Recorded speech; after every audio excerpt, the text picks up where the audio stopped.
The valedictory address is meant to inspire the graduating class as they turn toward the future, to reach higher ideals and put what they've learned at St. Mary's into action.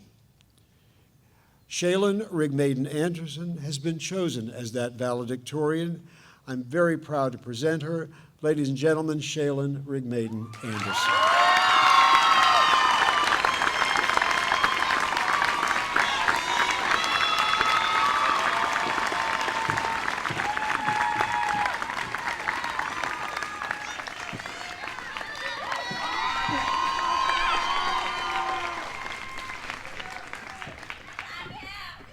Thank you for this warm welcome. I'm so happy to be here today.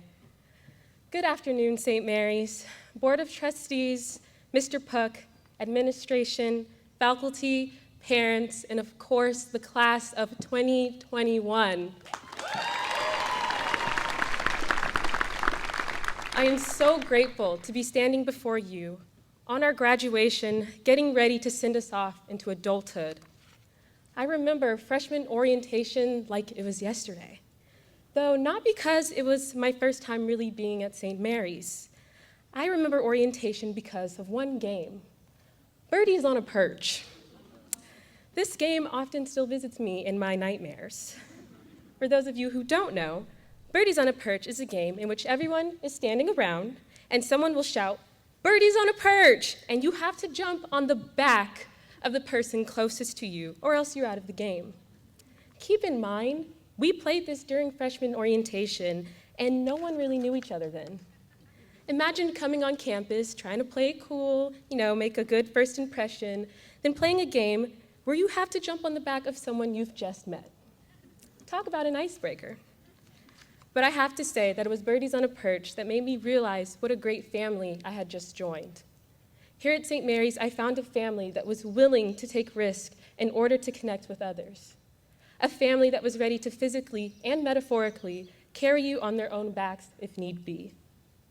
Since that awkward first encounter, I've had the honor of growing with you guys from small freshmen into capable, intelligent, and quite frankly, incredible young adults.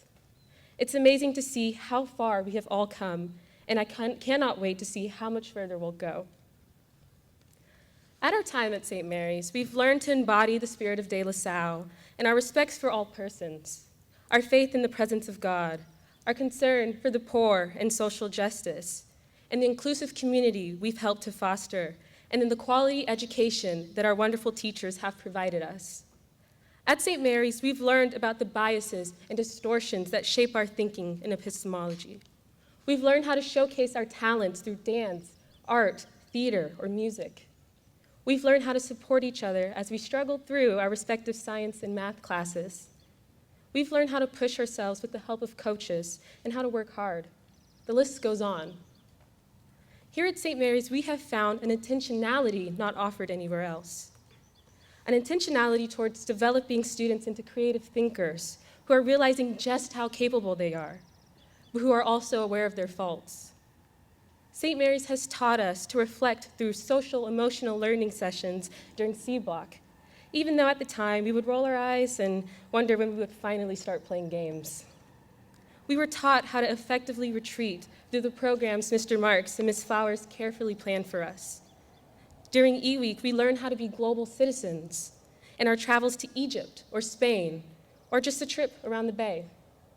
More importantly, we were taught how to be present, to listen, whether it was in brown bag discussions or gossiping with friends. However, if there's anything we have learned this year is that life is unpredictable.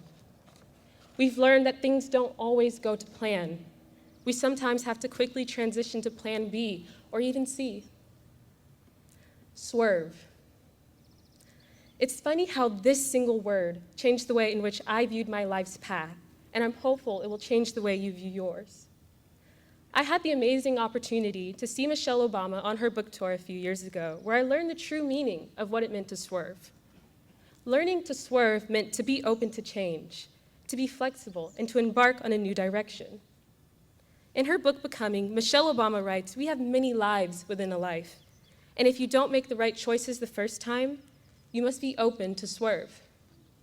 To swerve is have to have the courage to step outside the straight path that you have paved for yourself when things don't fall in line, to be able to trust the process and remember where you come from and the lessons you've learned as a Panther. To swerve is to know that it is okay to make mistakes. It is a reminder to not stay stuck on what didn't work, to take a deep breath, and to think outside the box. Your plan B may be just as great. Despite everything we've been through, we've made it this far, and we will continue to surpass every obstacle that may come our way. I'm certain of that. And because I have seen the innate greatness in all of you, I have no doubt that every single one of you will make your mark on the world. Whether you realize it or not, we have had a lot of practice in the art of swerving. The pandemic has forced us to become more flexible than ever before as we navigate whether we attend school in person or on Zoom, whether we wear a mask or we don't wear a mask, whether we really need 50 rolls of toilet paper or maybe 10 is just enough. There have been so many questions this year that we didn't know the answer to, yet we still had to keep moving forward.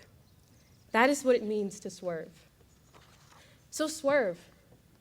Don't be afraid to try something new, explore a new passion, or as we learned from the ever so fun Birdies on a Perch, jump in faith. Some of us may know our career path or what we're going to do once we leave this campus. A lot of us may not, and that's okay. As long as you're willing to break past the confines others put you in, that you may put yourself in, and just swerve. The possibilities are endless, your potential unlocked. Thank you.